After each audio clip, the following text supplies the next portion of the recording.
परम सत्कारयोग साध संगत जी, रसना पवित्र कर लईए ते आखिए धन श्री सतगुरु जगजीत सिंह जी, धन श्री सतगुरु उदय सिंह जी। साध संगत जी, साखी का सिरलेख है अंदर दियां रमज़ां दा हाणी। साखी संबंधित है सरदार जतिंदरपाल सिंह जौली। दसदे हन, मैं यूनीवर्सिटी विच सां, घरों नरिंदर दा फोन आया कि कंपनी बाग लागले नामधारी शहीदी स्थान ते सागुर जगजीत सिंह जी आए हुए हैं। बसंत मेले के संबंध विच याद करते ने प्रसन्नता हुई। मैं पहुंचा तां अगे गड्डियां तैयार खड़ियां सन रवानगी लई। संगत दर्शनां लई कतारां विच रस्ते दे दोवें बन्ने हथ जोड़ी खड़ियां सन। मैं विचों लंघना उस अस्थान तक जा पुज्जा जिथे सतगुरु जी विराजमान सन। सिक्योरिटी वालियां नूं अपनी पहचान दिती। उन्हां अंदर सुनेहा भेजिया। हजूरी सेवक रछपाल सिंह बाहर आए अते मैनू अपने नाल लै तुरे। अंदरों मैंबर पार्लीमेंट श्री रघुनंदन लाल भाटिया बाहर निकल रहे सन, निहाल हो के। इंग्लैंड तो परतण उपरंत ये साडी दूसरी मिलनी सी। पिछली मिलनी गुरु नानक देव यूनीवर्सिटी के दशमेश ऑडिटोरीयम विच सतगुरु राम सिंह चेयर के समारोह वेले हुई सी, पर उदों समय की घाट कारण वधेरे गुफ्तगू नहीं सी हो सकी। पर अज समा मेहरबान सी।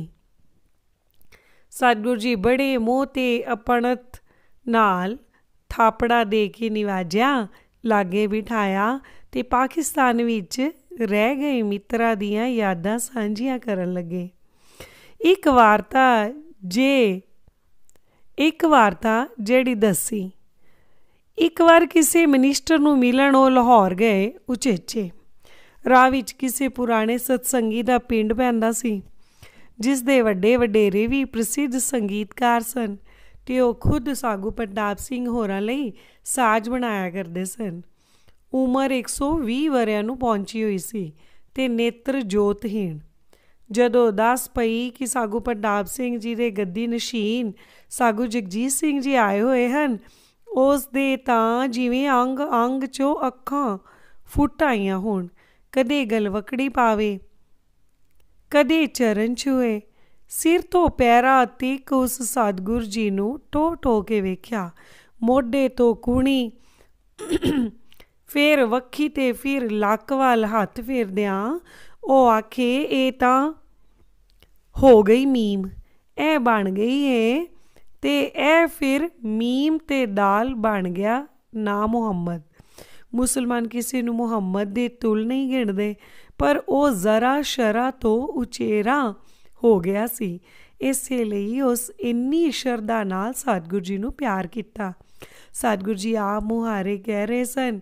उन्हां दी नज़र विचली गहराई विच दी ओ पल ज्यों दे त्यों खड़े हुए सन।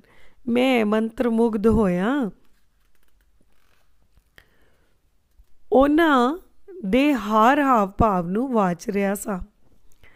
आले दुआले बैठे विशेष सेवादारां ते सूबे उन्ने ही गौह नाल मेरे वल वेख रहे सन। उमरां ते रुतबियां दे फेर फरक दे बावजूद साडी मिलनी इउं सी जिउं दो दोस्तां दी मिलनी होवे। पर सतगुरु तां अंदर दियां रमजां दे हाणी होए। किन्नी देर आसफ, शाहकार, अहमद सलीम ते अफजल एहसन रंधावा बारे चर्चा हुंदी रही। उस किताब दे प्रोजैक्ट ते भी विचारा हुईयां जो सतगुरु राम सिंह जी बारे अहमद सलीम लिख रहा है। फिर गुरु नानक देव यूनीवर्सिटी विच नव स्थापित गुरु राम सिंह चेयर बारे भी ਉਹ महसूस करते हैं कि नामधारी सिखां जिन्नियां कुर्बानियां इस मुल्क ते कौम की शान बहाल करने लई दित्तियां हन, उन्हां दी उचित निशानदेही अजे होनी बाकी है। उन्हां सरदार प्रकाश सिंह बादल नाल भी जिक्र किया कि अमृतसर यात्रा दौरान हर आम खास यात्रु जलियांवाले बाग तां शरधा दे फुल भेंट करन जांदे हन, जिथे पंजाबियां नूं पिट्ठां विच भी गोलियां वजियां, पर जिन्हां आप गलां च फांसियां दे रस्से पा शहीदियां पाईयां ਤੇ ਉਹਨਾਂ ਦੀ ਯਾਦਗਾਰ ਇਹ ਨਾਮਧਾਰੀ ਸ਼ਹੀਦੀ ਬੌੜ ਅਣਗੌਲਿਆ ਪਿਆ ਹੈ। ਤੇ ਉਹਨਾਂ ਦੀ ਯਾਦਗਾਰ ਇਹ ਨਾਮਧਾਰੀ ਸ਼ਹੀਦੀ ਬੋਹੜ ਅਣਗੌਲਿਆ ਪਿਆ ਹੈ। ਮੈਂ ਮਹਿਸੂਸ ਕੀਤਾ ਕਿ ਆਪਣੇ ਗੌਰਵਸ਼ਾਲੀ ਵਿਰਸੇ ਦੇ ਇਤਿਹਾਸਿਕ ਦਸਤਾਵੇਜ਼ਾਂ ਦੀ ਸਾਂਭ ਸੰਭਾਲ ਅਤੇ ਆਪਣੇ ਮਿੱਤਰਾਂ ਸ਼ਰਧਾਲੂਆਂ ਦੇ ਮੋਹ ਪ੍ਰਤੀ ਉਹ ਕਿੰਨੇ ਜਾਗਰੂਕ ਹਨ। ਉਹਨਾਂ ਸਰਦਾਰ ਬੂਟਾ ਸਿੰਘ ਹੰਸਪਾਲ ਦੇ ਪਰਿਵਾਰ ਨਾਲ ਮਾਤਮ ਪੁਰਸ਼ੀ ਕਰਨ ਤੋਂ ਇਲਾਵਾ ਹੋਰ ਵੀ ਕਈ ਥਾਈਂ ਜਾਣਾ ਸੀ। ਫਿਰ ਵੀ ਉਹ ਮੇਰੇ ਨਾਲ ਬੜੇ ਹੀ ਸਹਿਜ ਨਾਲ ਸੰਵਾਦ ਰਚਾ ਰਹੇ ਸਨ। ਉਹਨਾਂ ਸੇਵਕ ਰਛਪਾਲ ਸਿੰਘ ਨੂੰ ਆਦੇਸ਼ ਦਿੱਤਾ ਕਿ ਮੈਨੂੰ ਲਾਹੌਰੋਂ ਆਇਆ ਫਜ਼ਲ ਮੁਹੰਮਦ ਦਾ ਖੱਤ ਫੋਟੋ ਕਾਪੀ ਕਰਵਾ ਕੇ ਦੇਵੇ, ਜਿਸ ਦੇ ਪਰਿਵਾਰ ਨੂੰ ਉਹ ਲੱਭਣਾ ਚਾਹੁੰਦੇ ਸਨ। ਦੱਸ ਪੈਂਦੀ ਸੀ ਕਿ ਹੁਣ ਉਸ ਦਾ ਟੱਬਰ ਲਾਇਲਪੁਰ ਵਿੱਚ ਰਹਿੰਦਾ ਹੈ।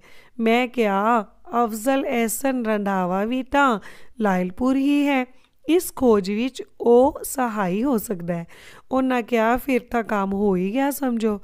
ਅਗਲੀ ਪਲਕ ਤੜਕੇ ਸਾਰ ਬਸੰਤ ਮੇਲੇ ਸੰਬੰਧੀ ਆਸਾ ਦੀਵਾਰ ਦਾ ਕੀਰਤਨ ਨਾਮਧਾਰੀ ਸ਼ਹੀਦੀ ਬੋਹੜ ਹੇਠ ਸੱਜਣਾ ਸੀ। ਉਹਨਾਂ ਮੈਨੂੰ ਤੜਕੇ ਕੇਸ਼ੀ ਇਸ਼ਨਾਨ ਕਰਕੇ ਪਹੁੰਚਣ ਲਈ ਗਿਆ। 1:30 ਵਜੇ ਮੇਰੀ ਜਾਗ ਖੁੱਲੀ। ਮੈਂ ਮਾਮੂਲੀ ਮੁਜ਼ਬ ਯੋਗਾ ਕਰਨ ਉਪਰੰਤ ਕੇਸ਼ੀ ਇਸ਼ਨਾਨ ਕਰਕੇ ਨਿਤਨੇਮ 'ਚ ਬਹਿ ਗਿਆ। 5 ਬਾਣੀਆਂ ਦੇ ਭੋਗ ਪੈਣ ਵੇਲੇ ਤੱਕ ਮੇਰੇ ਕੇਸ ਸੁੱਕ ਚੁੱਕੇ ਸਨ। ਤਿਆਰ ਹੋ ਕੇ ਦੀਵਾਨ ਵਿੱਚ ਪਹੁੰਚਾ ਤਾਂ ਰਾਗਾ ਵਿੱਚ ਕੀਰਤਨ ਚੱਲ ਰਿਹਾ ਸੀ। ਸੰਗਤ ਭਾਵੇਂ ਵਿਰਲੀ ਸੀ ਪਰ ਗੁਰਬਾਣੀ ਦੀ ਗੋਤ ਦਾ ਨਿੱਘ ਮਾਣ ਰਹੀ ਸੀ। ਮੈਂ ਮੂਰਲੀ ਕਤਾਰ ਵਿੱਚ ਜਾ ਬੈਠਾ। ਸਫੇਦ ਬਸਤਰਾਂ ਤੇ ਸਫੇਦ ਵਿਛੋਣਿਆਂ ਵਾਲੇ ਅਤ ਪਵਿੱਤਰ ਮਾਹੌਲ ਵਿੱਚ ਅਨੇਕਾਂ ਉਂਗਲਾਂ ਦੁਧੀਆਂ ਉੱਨੀ ਮਾਲਾ ਫੇਰ ਰਹੀਆਂ ਸਨ। ਹਰ ਇੱਕ ਰਸਨਾ ਸਿਮਰਨ ਵਿੱਚ ਲੀਨ ਸੀ ਤੇ ਹਰ ਇੱਕ ਕੰਨ ਗੁਰਬਾਣੀ ਵਿੱਚ ਗੁਣੁੰਦੇ ਨੇਤਰ ਸ਼ਾਇਦ ਹੀ ਕਿਸੇ ਦੇ ਖੁੱਲ੍ਹੇ ਹੋਣ। ਜਦੋਂ ਸ਼੍ਰੀ ਸਾਗੂ ਜਗਜੀਤ ਸਿੰਘ ਜੀ ਨੇ ਪੰਡਾਲ ਵਿੱਚ ਪ੍ਰਵੇਸ਼ ਕੀਤਾ ਤਾਂ ਸਾਰੀ ਸੰਗਤ ਆਪਣੇ ਆਪਣੇ ਆਸਨ 'ਤੇ ਖਲੋ ਗਈ। ਮੈਂ ਅਜੇ ਆਪਣੀ ਥਾਂ 'ਤੇ ਹੀ ਖੜਾ ਸੀ ਕਿ ਸੇਵਕ ਰਛਪਾਲ ਦੀ ਨਿਗਾਹ ਪੈ ਗਈ। ਉਸ ਨੇ ਪ੍ਰਧਾਨ ਸਾਹਿਬ ਨੂੰ ਭੇਜ ਕੇ ਮੈਨੂੰ ਮੰਚ 'ਤੇ ਬੁਲਾ ਲਿਆ। ਬਹਿੰਦਿਆਂ ਹੀ ਸਤਿਗੁਰਾਂ ਮੇਰੀ ਫਤਿਹ ਕਬੂਲਣ ਉਪਰੰਤ ਸੇਵਕ ਰਛਪਾਲ ਸਿੰਘ ਵੱਲ ਇਸ਼ਾਰਾ ਕੀਤਾ ਤੇ ਰਛਪਾਲ ਸਿੰਘ ਨੇ ਮੈਨੂੰ ਫੋਟੋ ਸਟੇਟ ਹੋਏ ਦੇ 2 ਕਾਗਜ਼ ਫੜਾਏ। ਇਹ ਲਾਹੌਰੋਂ ਆਇਆ ਫਜ਼ਲ ਮੁਹੰਮਦ ਦਾ ਖੱਤ ਸੀ। ਮੈਂ ਵੀ ਉਸ ਵੱਲ ਇੱਕ ਲਿਫਾਫਾ ਵਧਾਇਆ ਜਿਸ ਵਿੱਚ ਇੰਗਲੈਂਡ ਨਿਵਾਸੀ ਸਰਦਾਰ ਸੁਰਜੀਤ ਸਿੰਘ ਜੀਤ ਦੀ ਲਿਖੀ ਹੋਈ ਮਹਾਰਾਜਾ ਦਲੀਪ ਸਿੰਘ ਸੰਬੰਧੀ ਪੁਸਤਕ ਸੀ, ਜੋ ਹੁਣੇ ਜਿਹੇ ਸਾਡੀ ਯੂਨੀਵਰਸਿਟੀ ਨੇ ਛਾਪੀ ਸੀ। ਫਿਰ ਸਾਰੀ ਸੰਗਤ ਦੇ ਬਿਰਾਜਣ ਤੱਕ ਮਾਹੌਲ ਸੰਘਣਾ ਹੋ ਗਿਆ। ਦੂਰ ਤੱਕ ਸਫੇਦ ਗੁਰਮੁਖੀ ਦਸਤਾਰੇ ਤੇ ਸਫੇਦ ਦੁਪੱਟਿਆਂ ਵਾਲਾ ਆਭਾ ਮੰਡਲ ਸਾਗੂ ਜਗਜੀਤ ਸਿੰਘ ਜੀ ਦੀ ਹੋਂਦ ਦਾ ਹੀ ਪ੍ਰਭਾ ਮੰਡਲ ਜਾਪ ਰਿਹਾ ਸੀ, ਜਿਵੇਂ ਉਹ ਇੱਕ ਦੇ ਅਨੇਕ ਹੋ ਗਏ ਹੋਣ। ਪੌ ਫੁਟਾਲੇ ਤੱਕ ਇੱਕ ਚਾਨਣ ਦਾ ਗੋਲਾ ਨਜ਼ਰਾਂ ਦੀ ਹੱਦ ਤੱਕ ਫੈਲਦਾ ਗਿਆ। ਆਸਾ ਦੀਵਾਰ ਸਿਰਫ ਗਾਈ ਨਹੀਂ ਸੀ ਜਾ ਰਹੀ, ਸਗੋਂ ਜੀਵੀ ਜਾ ਰਹੀ ਸੀ, ਜਿਵੇਂ ਹਰ ਇੱਕ ਸਰੀਰ ਇਸ ਦੀ ਸ਼ਿੱਦਤ ਨੂੰ ਆਤਮਾ ਦੇ ਤਲ 'ਤੇ ਮਹਿਸੂਸ ਕਰ ਸਕੇ। ਸ਼ਾਇਦ ਇਸੇ ਲਈ ਸਟੇਜ 'ਤੇ ਪੈਂਦੀਆਂ ਪੀਲੀਆਂ ਤੇਜ਼ ਰੌਸ਼ਨੀਆਂ ਵੀ ਵੀਡੀਓ ਕੈਮਰੇ ਅਤੇ ਮਾਈਕ ਆਦਿ ਸਤਿਗੁਰੂ ਜੀ ਨੇ ਆਉਂਦਿਆਂ ਹੀ ਬੰਦ ਕਰਵਾ ਦਿੱਤੇ ਸਨ। ਹੁਣ ਸਿਰਫ ਟਿਊਬਾਂ ਦੀ ਨੀਮ ਦੁਧੀਆ ਚਾਨਣੀ ਸੀ, ਜਿਸ ਵਿੱਚ ਬੋਲਾਂ ਦੇ ਅੰਤਕਰਨ ਦਾ ਮੁਹਾਂਦਰਾ ਗ੍ਰਹਿਣ ਕਰਨ ਲਈ ਹਰੇਕ ਸਰੀਰ ਨੂੰ ਆਪਣਾ ਧਿਆਨ ਵੰਗਾਰਨਾ ਪੈਂਦਾ ਸੀ। ਉਹ ਸੁਤੇ ਸਿੱਧ ਇੰਦਰੀਆਂ ਦੀ ਇਕਾਗਰਤਾ ਦਾ ਅਭਿਲਾਸ਼ੀ ਹੋ ਕੇ ਹੀ ਦੀਵਾਨ ਵਿੱਚ ਬਹੁ ਪਰਤੀ ਹਾਜ਼ਰੀ ਦਾ ਲਖਾਇਕ ਹੋ ਸਕਦਾ ਸੀ। ਤੇ ਇਹ ਸਭ ਮੇਰੇ ਸਾਹਮਣੇ ਹੀ ਹੋ ਰਿਹਾ ਸੀ। ਜਦੋਂ ਕੀਰਤਨੀਏ ਗਾਇਨ ਕਰ ਰਹੇ ਸਨ ਤਾਂ ਵਿੱਚ ਸਤਿਗੁਰੂ ਜੀ ਆਪ ਆਲਾਪ ਲੈਣ ਲੱਗਦੇ। ਕੀਰਤਨੀਏ ਸੁੰਨ ਹੋ ਜਾਂਦੇ, ਸਾਰੀ ਸੰਗਤ ਸਰਵਣ ਰੂਪ ਹੋ ਜਾਂਦੀ। ਸਾਰੇ ਪੰਡਾਲ ਦਾ ਧਿਆਨ ਮੰਚ ਉੱਪਰੋਂ ਉੱਠਦੀ ਇੱਕ ਲੈਅ ਨਾਲ ਸੁਰ ਹੋ ਜਾਂਦਾ।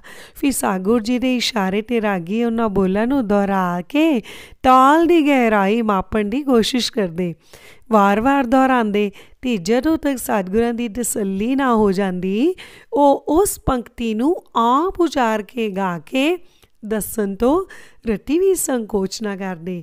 ਇਹ ਅਧਿਐਨ ਤੇ ਅਧਿਆਪਨ ਦਾ ਬੇਹੱਦ ਸਫਲਾ ਢੰਗ ਅਤੇ ਆਦਰਸ਼ਕ ਰੂਪ ਸੀ, ਜਿਸ ਦਾ ਮੈਂ ਚਸ਼ਮਦੀਦ ਗਵਾਹ ਹਾਂ।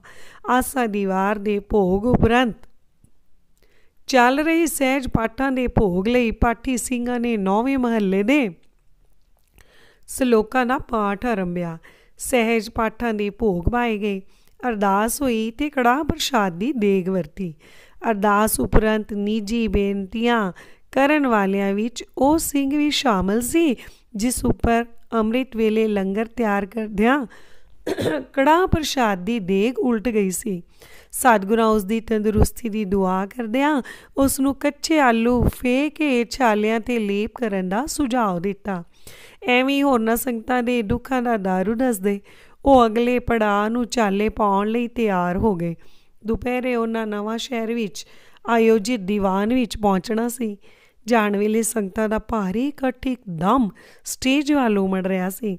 ਸਟੇਜ 'ਤੇ ਖੜੇ ਨਿਕਟਵਰਤੀਆਂ ਸੇਵਾਦਾਰਾਂ, ਸੂਬਿਆਂ ਤੇ ਪ੍ਰਧਾਨਾਂ ਨੇ ਵੀ ਉਹਨਾਂ ਦੁਆਲੇ ਝੁਰਮਟ ਜਿਹਾ ਬਣਾ ਲਿਆ ਸੀ ਅਤੇ ਮੈਂ ਬਿਨਾਂ ਉਚੇਚ ਜਿਵੇਂ ਆਪਣੀ ਥਾਂ 'ਤੇ ਹੀ ਖੜੇ ਦਾ ਖੜਾ ਰਹਿ ਗਿਆ ਸੀ ਕਿ ਅਚਾਨਕ ਉਹਨਾਂ ਝੁਰਮਟ ਵਿੱਚੋਂ ਰਹਿਮਤ ਭਰੀ ਨਜ਼ਰ ਮੇਰੇ 'ਤੇ ਪਾ ਕੇ ਆਪਣੀਆਂ ਭਾਵਾਂ ਚੜ੍ਹਾਉਂਦਿਆਂ ਬੜੀ ਕੋਮਲ ਅਦਾ ਵਿੱਚ ਅਜਿਹਾ ਇਸ਼ਾਰਾ ਕੀਤਾ ਜਿਹੜਾ ਕਿਸੇ ਕਰੀਬੀ ਮਿੱਤਰ ਨੂੰ ਗਲੇ ਨਾਲੋਂ ਵਿਛੋੜਦਿਆਂ ਕਹਿ ਰਿਹਾ ਹੋਵੇ, ਅੱਛਾ ਫਿਰ ਮਿਲਾਂਗੇ।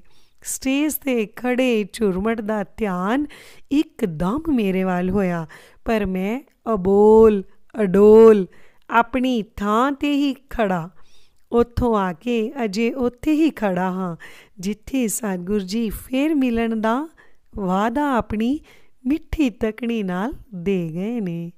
ਸਾਰੇ ਆਖ ਲਈਏ ਧੰਨ ਸ਼੍ਰੀ ਸਤਿਗੁਰੂ ਜਗਜੀਤ ਸਿੰਘ ਜੀ।